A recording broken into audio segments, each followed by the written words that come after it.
Hello everyone, स्वागत है आप सबका एक बार फिर से मेरे यूट्यूब चैनल पे सर सुरुचि सिंह। और हम लोग देख रहे हैं स्टैंडर्ड 9 का सारा लेक्चर्स जो भी है अभी आपको फिलहाल वो स्टैंडर्ड 9 का मिल रहा है। पहले हम लोगों ने देख रखा है स्टैंडर्ड 9 का चैप्टर नंबर 5, जो कि चैप्टर 5 जिसमें कि हम लोगों ने पढ़ा था सेल के बारे में। ये वीडियो आपको मतलब इसके जितने भी वीडियोस है सारे आपको एक प्लेलिस्ट में मिल जाएगा। उस प्लेलिस्ट का भी नाम है हमारा सेल। ये पूरा चैप्टर एकदम डिटेल में कंप्लीट हो चुका है बच्चे। अगर इसकी बात करें तो क्वेश्चन आंसर की तो वो मैंने डिस्कशन नहीं किया है। अगर आप लोग चाहेंगे तो मैं उसको करवा दूंगी। फिलहाल हम लोग स्टार्ट कर रहे हैं अपना नेक्स्ट चैप्टर, दैट इज हमारा चैप्टर नंबर 6 है। और ये चैप्टर 6 हमारा कौन सा है, तो सेल के बाद जस्ट हम लोग देखने वाले हैं दैट इज टिश्यूज। अब ये टिश्यूज क्या होता है, तो जब मैंने आपको बॉडी ऑर्गेनाइजेशन बताया था तब I have mention this word. अगर बॉडी ऑर्गेनाइजेशन की बात करें तो हम लोगों ने देखा था कि हमारा cell, tissue, organ, organ system और फिर ऑर्गेनिज्म, ये था हमारा पूरा एक स्ट्रक्चर, एक ऑर्गेनिज्म का, एक ऑर्गेनाइजेशन। ह्यूमन ऑर्गेनाइजेशन की अगर बात करें तो बेसिक हमारा बेसिक यूनिट सेल है, जिसको कि हम लोगों ने काफी डिटेल में देख लिया है। Now will be discussing about tissue. तो आज की इस वीडियो में मैं पूरा टिश्यू चैप्टर को फ्रेम कर दूंगी, मतलब कि एक आउटलाइन ओवरव्यू आपको दे दूंगी कि हम लोगों को इन टोटल इस चैप्टर में कौन कौन से पॉइंट्स को ध्यान देना है और कौन कौन सी बातें हम लोगों को पढ़नी है किस किस बारे में। तो बिना किसी डिले के हम लोग डायरेक्ट टॉपिक पे आते हैं और देखते हैं कि अपने इस चैप्टर का क्या रिव्यू जाएगा। तो इसको पहले इरेज करते हैं, ठीक है। तो पूरा चैप्टर को हम लोग इन डिटेल पढ़ेंगे, जैसे मैंने सेल पढ़ाया था सिमिलरली वैसे ही। तो टिश्यू की अगर बात करें या फिर इस पूरे एंटायर चैप्टर की बात करें तो टिश्यू के बारे में हम लोग, ठीक है, बात करेंगे टिश्यू की। तो टिश्यू को अगर डिफाइन किया जाए तो इसको हम लोग किस तरीके से डिफाइन कर सकते हैं। तो अभी ऑर्गेनाइजेशन बताया था, तो ये क्या होता है, सेल्स के बाद यानी कि ग्रुप ऑफ सेल्स। तो वही हमारा इसका डेफिनेशन हो जाएगा, groups of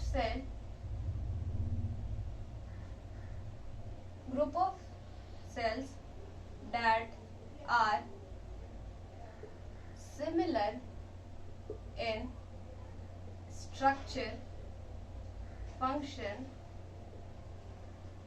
and having common origin। अब ये कॉमन ओरिजिन का क्या मतलब है, यहाँ तक तो आई डोंट थिंक सो कि कोई डाउट होगा। वैसे सेल्स का ग्रुप जो कि सिमिलर इन स्ट्रक्चर हो, सिमिलर इन स्ट्रक्चर मतलब एक जैसे दिखते हो, एक जैसा फंक्शन परफॉर्म करते हो, and having common origin. Common origin मतलब एक उसी पर्टिकुलर पॉइंट से उनका ओरिजिन है। ऐसा नहीं कि अगर एक सेल हमारा एक लिवर सेल ले लो, एक हार्ट के सेल्स ले लो और एक स्किन के सेल्स ले लो, एपिडर्मिस का, और ये तीनों को मिला करके हम लोग इसको टिश्यू का नाम नहीं देंगे, ठीक है। कहने का मतलब है कि ये भी तो हमारा ग्रुप ऑफ सेल्स है, लेकिन ये ना तो सिमिलर स्ट्रक्चर शो करेगा, ना तो इसके फंक्शन सेम है और ना ही इसकी कॉमन ओरिजिन है। तो ऐसे टिश्यू मतलब ऐसे ग्रुप ऑफ सेल्स जिनका की स्ट्रक्चर फंक्शन सेम है और ओरिजिन भी सेम है, कॉमन ओरिजिन है, वैसे ग्रुप ऑफ सेल्स को हम लोग कहते हैं टिश्यू। क्लियर है? ये था हमारा टिश्यू का definition. Now will be seeing कि हम लोग अगर टिश्यू की स्टडी करते हैं, टिश्यू को हम लोग डीपली स्टडी करते हैं, तो the study of tissue is called as histology. Histology clear है? हिस्टोलॉजी क्या हो गया, तो the study of tissue is called as histology. अभी तक हम लोगों ने देखा कि टिश्यू हमारा होता क्या है और इसके स्टडी को हम लोग क्या कहते हैं। क्लियर है? अब हम लोग देखेंगे पूरा इस चैप्टर का फ्रेमवर्क, जिसको कि मैं एक डायग्रामेटिक वे में आपको समझा दे रही हूँ। वही सारे पॉइंट्स को will be discussing in detail in upcoming videos. Clear है? तो टिश्यू का हम लोगों ने डेफिनेशन देख लिया है। नाउ विल बी सीइंग कि एंटायर चैप्टर में हम लोग को पढ़ना है। तो जिस तरीके से हम लोगों ने प्लांट सेल और एनिमल सेल्स के बारे में पढ़ा था, सिमिलरली हम लोग टिश्यू के बारे में भी पढ़ेंगे। टिश्यू भी हमारा प्लांट टिश्यू और एनिमल टिश्यू में डिवाइडेड है, प्लांट और एनिमल, ठीक है। यहाँ तक क्लियर है, विजिबल है? आगे बढ़ेंगे। अब फर्दर इस प्लांट टिश्यू को भी बाइफरकेट किया गया है। कितने पार्ट्स में, कुछ आइडिया है? ठीक है, प्लांट को भी प्लांट टिश्यू के भी फर्दर हमारे दो टाइप्स हो जाएंगे। कौन कौन से? तो एक हमारा हो जाएगा कौन सा, पहला मेरिस्टेमेटिक और दूसरा परमानेंट। क्लियर है? ये जो दो टाइप्स का हमारा होता है मेरिस्टेमेटिक और परमानेंट, तो मेरिस्टेमेटिक टिश्यूज ही क्या होते हैं ना, वो बाद में आगे चल करके परमानेंट में कन्वर्ट हो जाते हैं, लेटर कन्वर्ट इनटू। क्लियर है? अब ये मेरिस्टेमेटिक टिश्यूज जो होते हैं वो हमारे रिस्पॉन्सिबल होते हैं for growth, responsible for growth. बात करेंगे परमानेंट की, तो यहाँ पे ग्रोथ हमारा ऑलमोस्ट रुक जाता है, ग्रोथ ऑलमोस्ट स्टॉप। ये बेसिक डेफिनेशन। अभी तक हम लोगों ने क्या देखा, tissue, plant tissue, animal tissue. Plant tissue को फर्दर हम लोगों ने बाइफरकेट किया, बांटा दो टिश्यूज में, मेरिस्टेमेटिक और परमानेंट। अब ये मेरिस्टेमेटिक टिश्यूज क्या होते हैं, तो these are responsible for growth, और परमानेंट टिश्यूज हमारे वहां पे कोई भी किसी तरह का ग्रोथ शो नहीं करते हैं। मेरिस्टेमेटिक टिश्यू ही आगे चलकर परमानेंट में बदल जाते हैं, और ये सारी चीजों को जैसे मेरिस्टेमेटिक, परमानेंट, बहुत सारे अलग अलग जो पॉइंट्स है जो नेसेसरी है, जो आपके बुक्स में मेंशन है, वो मैं डील करूंगी। यहाँ पे सिर्फ मैंने आपको बताया कि ओवरव्यू दे रही हूँ, तो उसके रिगार्डिंग ही यहाँ पे बढ़ेंगे, आगे बढ़ेंगे। तो मेरिस्टेमेटिक को भी फर्दर हमारा बाइफरकेट किया गया है कितने पार्ट्स में। अब ये तीन तरह के कौन कौन से, तो एपिकल, लेटरल और इंटरकैलरी। ठीक है? अब इसको समझाने के लिए एक ड्राइंग या एक डायग्राम की हेल्प से मैं आपको इसको एक्सप्लेन कर देती हूँ।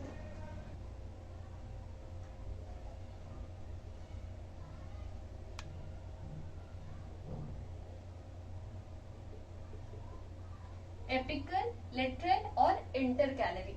अब ये एपिकल जो है यानी कि एपेक्स, ग्रोथ टिश्यूज है, रिस्पॉन्सिबल फॉर ग्रोथ। तो जितने भी हमारे एपेक्स यानी हाइट के जो ग्रोथ होंगे, एपेक्स यहाँ पे हाइट को रिप्रेजेंट करें, ये सब हमारे कौन से कैटेगरी में आ जाएंगे, एपिकल, मेरिस्टेमेटिक, प्लांट टिश्यू, पूरा ना। ठीक है? अब ये एपेक्स जो हैं, जो कि हमारे हाइट को ग्रो करेंगे, तो हाइट पे हमारा क्या रहता है जो ग्रो करेगा, तो ये हमारा क्या हो सकता है, रूट और शूट के टिप पे हमारा ये apical meristematic plant tissue present होगा। ये लॉन्गिट्यूडनल होगा, लॉन्गिट्यूडनल। ठीक है? नेक्स्ट हम लोग बात करेंगे, तो ये है हमारा इसकी बात कर, ये कौन सा कहलाएगा, तो ये हमारा हो जाएगा लेटरल। अब दिख रहा है आपको ये क्या कर रहा है, विड्थ को या थिकनेस को, विड्थ, थिकनेस, यानी कि ये पेड़ के डायमीटर को इंक्रीज करेगा, चौड़ाई उसकी जो है, गर्थ भी लिख सकते हैं। ठीक है? अब ये जो हमारा कौन सा है, ये लेटरल मेरिस्टेमेटिक प्लांट टिश्यू। ठीक है? तो ये हमारा प्लांट के डायमीटर को एक्सटेंड करेगा, ये हमारा सेकेंडरी ग्रोथ शो करता है, secondary growth. Last but not the least ये हमारा हो जाएगा कौन सा, इंटरकैलरी। तो ये हमारा कहाँ प्रेजेंट होता है, नोड्स पे। नोड्स मतलब इस तरीके से, कोई भी प्लांट्स देखे होंगे आप लोग, स्ट्रेट प्लांट है, यहाँ से एक नया निकल रहा है, फिर यहाँ से ये, तो ये वाला जो पॉइंट है ना हमारा, इसी को हम लोग क्या कहते हैं, नोड्स कहते हैं। तो नोड्स पे जो हमारा ग्रोथ के लिए रिस्पॉन्सिबल है, that is referred as a intercalary meristematic plant tissue. Clear है? तो ये हमारा नोड्स पे होता है, और इसी को हम लोग कहते हैं zone of elongation. Zone of elongation कहने का क्या मतलब है कि ये जो भी हमारे प्लांट है उनको इलोंगेट करने में हेल्प करेगा। तो ये सारा कुछ प्लांट टिश्यू के बारे में आपको पढ़ना है, एक बार देख लीजिए। क्लियर है? तो अभी तक हम लोगों ने देखा है कि टिश्यू क्या होता है। तो ये ऐसे ग्रुप ऑफ सेल्स होते हैं जिनका की कॉमन फंक्शन होता है, कॉमन ओरिजिन होता है और सेम स्ट्रक्चर होता है। फर्दर टिश्यू हमारा प्लांट सेल्स के मतलब प्लांट टिश्यूज अलग होंगे, एनिमल टिश्यूज अलग टाइप के होंगे। प्लांट टिश्यूज की अगर बात करें तो ये दो कैटेगरी में, मेरिस्टेमेटिक और परमानेंट। मेरिस्टेमेटिक प्लांट टिश्यूज जो भी होंगे वो ही हमारे आगे चल करके परमानेंट प्लांट टिश्यू में तब्दील हो जाएंगे, बदल जाएंगे। नेक्स्ट अगर बात करें मेरिस्टेमेटिक की, तो ये टिश्यूज हमारे रिस्पॉन्सिबल होते हैं ग्रोथ के लिए, मतलब कि प्लांट्स में जितने भी ग्रोथ होते हैं वो just because of this meristematic tissue के वजह से होता है। और परमानेंट की अगर बात करें तो इसमें किसी तरह का कोई भी हमारा ग्रोथ शो नहीं करता है, यहाँ पे ग्रोथ ऑलमोस्ट स्टॉप रहती है। उसके बाद फर्दर हम लोग अगर मेरिस्टेमेटिक को डिवाइड करते हैं, कैटेगराइजेशन करते हैं, तो ये 3 तरह का, कौन कौन सा, एपिकल, लेटरल और इंटरकैलरी। एपिकल मतलब हाइट, एपेक्स पे जो प्रेजेंट रहेगा, यानी कि रूट या शूट पे लॉन्गिट्यूडनल ग्रोथ में ये हमारा हेल्प करेगा। लॉन्गिट्यूडनल मतलब ऊपर की तरफ या नीचे की तरफ, एक साइड में, ठीक है। नेक्स्ट हम लोग ने बात करी लेटरल टिश्यूज की, लेटरल मेरिस्टेमेटिक प्लांट टिश्यू की। तो लेटरल की अगर बात करें तो ये प्लांट के विड्थ को, थिकनेस को या गर्थ को, इसकी चौड़ाई को मोटा करने में ये हमारा हेल्प करेगा। नेक्स्ट ये हमारा जो लेटरल मेरिस्टेमेटिक टिश्यू है, ये हमारा सेकेंडरी ग्रोथ के लिए रिस्पॉन्सिबल है। Last but not the least हमारा बच गया इंटरकैलरी, जो कि हमारा मेरिस्टेमेटिक का थर्ड टाइप है, विच मीन्स कि वैसे टिश्यूज जो कि नोड्स पे प्रेजेंट हैं उनको हम लोग कहते हैं इंटरकैलरी मेरिस्टेमेटिक प्लांट टिश्यू। ये हमारे जोन ऑफ इलोंगेशन कहलाते हैं और ये नोड्स पे प्रेजेंट होते हैं और वहां से हमारा प्लांट्स का जो इलोंगेट करता है वो। तो ये कुछ बातें थी हमारे प्लांट टिश्यू के एक टाइप के बारे में। किसके बारे में? मेरिस्टेमेटिक के बारे में। Now will be seeing about the permanent को। हम लोग देख लेते हैं कि परमानेंट के भी फर्दर कितने टाइप्स हैं और किस तरीके से इसको बाइफरकेट किया गया। यहाँ तक क्लियर है? सब लोग नोट डाउन कर लीजिए, अपने हिसाब से इसको नोट्स बना लीजिएगा। और आई डोंट थिंक सो कि इस चैप्टर से बाहर, मतलब जितना मैं अभी पॉइंट लिख रही हूँ उससे बाहर आपके चैप्टर में कुछ भी आपको मिलेगा। इसको डिटेल में will be discussing, no need to worry. अभी हम लोग देख लेते हैं परमानेंट को। तो let me erase this first. Make sure कि इरेज करने से पहले आप लोग इसको लिख ले। क्लियर?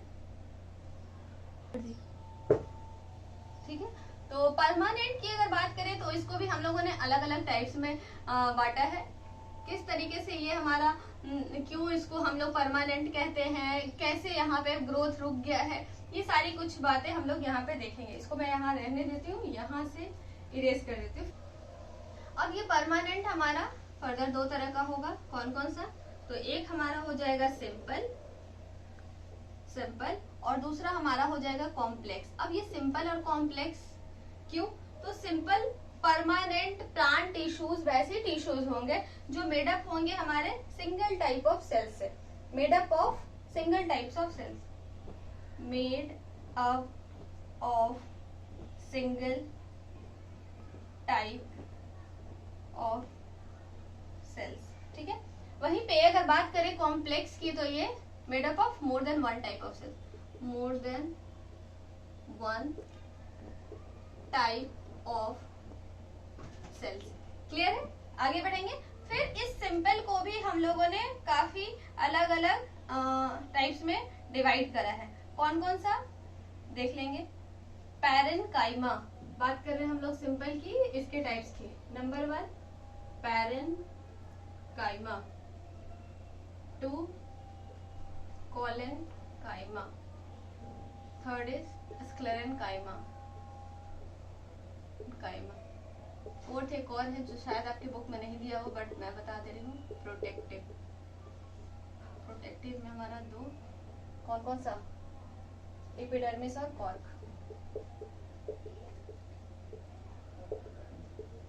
ये आई थिंक आपके बुक में नहीं। चलिए देखिएगा ध्यान से। यहाँ तक समझ में आ गया? Permanent growth almost stop. यहाँ पे हमारा किसी तरह का कोई ग्रोथ नहीं होगा। Meristematic he later on convert हो जाते हैं परमानेंट में। फर्दर परमानेंट भी हमारा 2 तरह का, एक सिंपल और एक कॉम्प्लेक्स। सिंपल की बात करें तो वैसे टिश्यूज जो कि हमारे सिंगल टाइप ऑफ सेल्स बने, मतलब एक जैसे जो सेल्स का कॉम्बिनेशन से हमारा बनेगा, उस टिश्यू को will be referring as a simple permanent plant tissue. ठीक है। कॉम्प्लेक्स में ये हमारा more than 1 type of cells हो जाएगा। अब सिंपल को भी फर्दर अलग अलग कैटेगरी में कैटेगराइज किया गया, अलग अलग टाइप्स के होते हैं। कौन कौन से?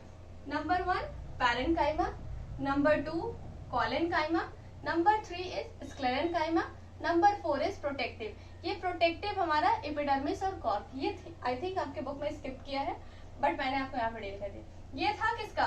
सिंपल परमानेंट प्लांट टिश्यू के टाइप्स। अब हम लोग बात करेंगे कॉम्प्लेक्स की। तो अगर बात करें कॉम्प्लेक्स की, तो ये फर्दर हमारा 2 तरह का। कौन कौन सा? जाइलम और फ्लोएम। जाइलम और फ्लोएम।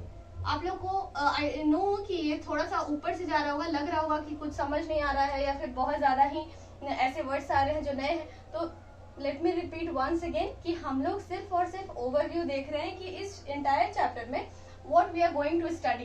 फर्दर हम लोग जो भी अपकमिंग वीडियोस में पढ़ेंगे वो यही सब होगा। आप लोग को एक अवेयर कर रही हूँ कि ये सारे टर्म्स आपको बुक में मिलेंगे। Just go through the chapter, एक बार रीडिंग डालिएगा चैप्टर का, टिश्यू का, आपको ये सारे वर्ड्स सिमिलर समझ में आने लगेंगे।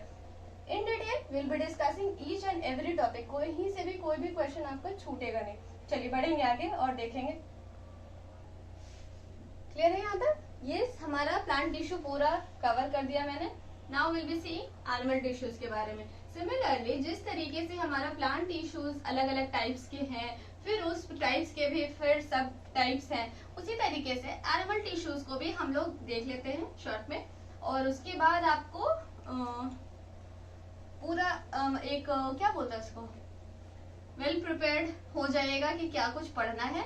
और जब मैं ये चैप्टर्स आपको पढ़ाऊंगी इन डिटेल्स, तब आपको थोड़ा बहुत ये सिमिलैरिटी की वजह से काफी ज्यादा फायदा होगा। तो हमेशा आप लोग ऐसा कर सकते हैं, कभी भी कोई भी चैप्टर पढ़ने से पहले उस चैप्टर में पढ़ना क्या है एक बार रीडिंग डालेंगे, उसके बाद उस पॉइंट्स को मेंशन कर लेंगे। Now will be seeing about the animal tissue. बात करें अगर एनिमल टिश्यू की, तो एनिमल टिश्यू हमारा कितने टाइप का है? तो एनिमल टिश्यू हमारा 4 तरह से डिवाइडेड। कितने तरह से डिवाइडेड है? 4 तरीके से। कौन कौन सा? कनेक्टिव, इपिथेलियल, मस्कुलर और नर्वस। हम लोग क्या पढ़ रहे हैं? एनिमल टिश्यू पढ़ रहे हैं। Tissue, plant tissue, animal tissue अलग अलग। प्लांट टिश्यू को हम लोग सारे पार्ट्स देख चुके हैं। Now will be seeing about animal tissue. Animal tissue कितने तरह के? 4। कनेक्टिव, इपिथेलियल, मस्कुलर और नर्वस। अब फर्दर ये कनेक्टिव टिश्यू भी हमारा काफी सारे सब पार्ट्स में डिवाइडेड है। कनेक्टिव टिश्यू के एग्जांपल्स की अगर बात करें तो ये हमारे वैसे टिश्यूज होते हैं जो कि एक जगह से दूसरी जगह कनेक्शन में हेल्प करता है। इपिथेलियल हमारे अपर सरफेस पे प्रेजेंट रहता है। मस्कुलर मसल्स और नर्वस टिश्यूज जो हमारे नर्व से रिलेटेड हैं। तो ये 4 तरह के टिश्यू एनिमल टिश्यूज में पढ़ने हैं आपको। कनेक्टिव के कुछ एग्जांपल्स मैं आपको बता देती हूँ। फॉर एग्जांपल बोन्स हो गए, ये क्या करता है? ऑल ओवर द बॉडी हमारा ये कनेक्ट करता है ना, तो करता है। बोन्स हो गया, ब्लड हो गया, कार्टिलेज हो गया, किस तरीके से काम करेगा ये सब मैं समझाऊंगी आपको बाद में।